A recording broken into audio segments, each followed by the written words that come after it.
going to be talking about what sort of MPs we send to Westminster now, because there was one new MP that caused a bit of a stir online. Why was that? Well, he's just 22 years of age. Yes, Sam Carling has been elected as the MP for North West Cambridgeshire at the age of just 22.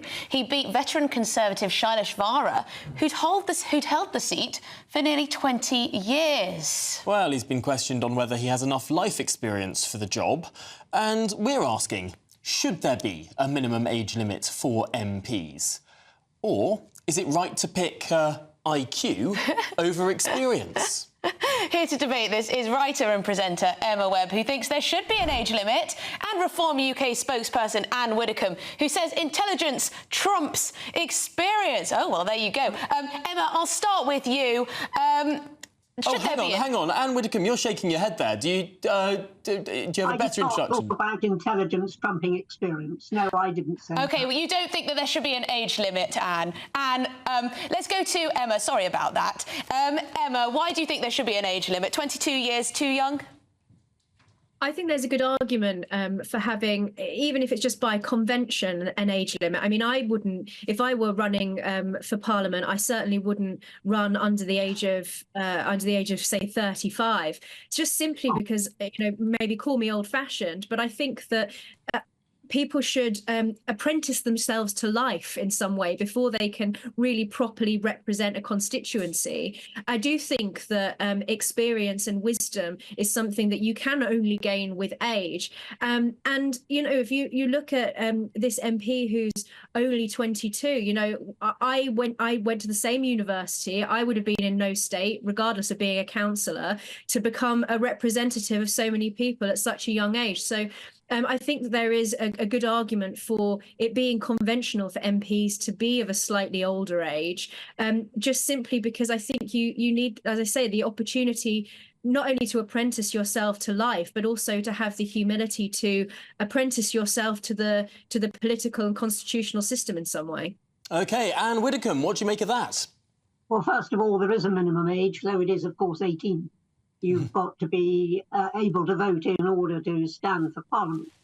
Now, I don't disagree with much of what Emma says, and I suspect this is an accident. He wasn't expected to beat Shailesh Vara. But I also believe very strongly in democracy, particularly local democracy, when people are choosing their MPs. And I think that if he managed to convince a selection committee, and in turn, he then managed to convince the electorate, then that is simply democracy at work. I have a lot of sympathy with saying that you should have some life experience before you become a member of Parliament. And I think already that convention is pretty well there. If you look at the two big parties, on the whole, unless there is a shock result, they return MPs in their 30s and 40s and way beyond. But an arbitrary age limit, well, you've just excluded Pitt the Younger. But Anne Widdecombe, I was looking at Pitt the Younger, and he went to university when he was 14.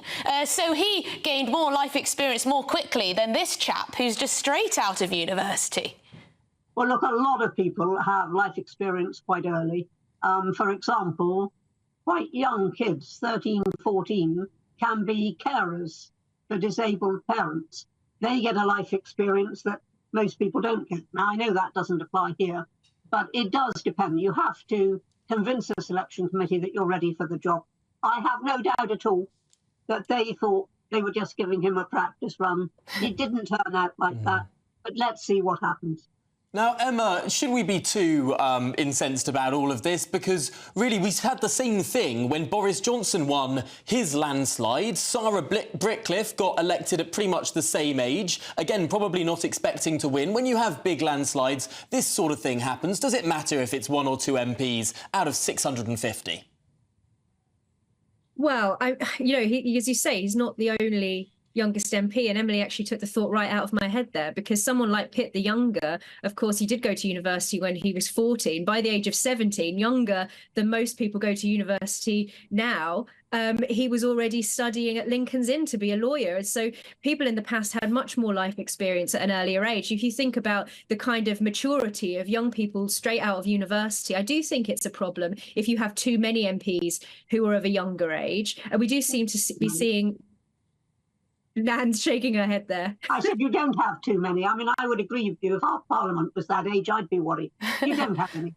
That's why we're debating it, because it's unusual. That's why we're debating it.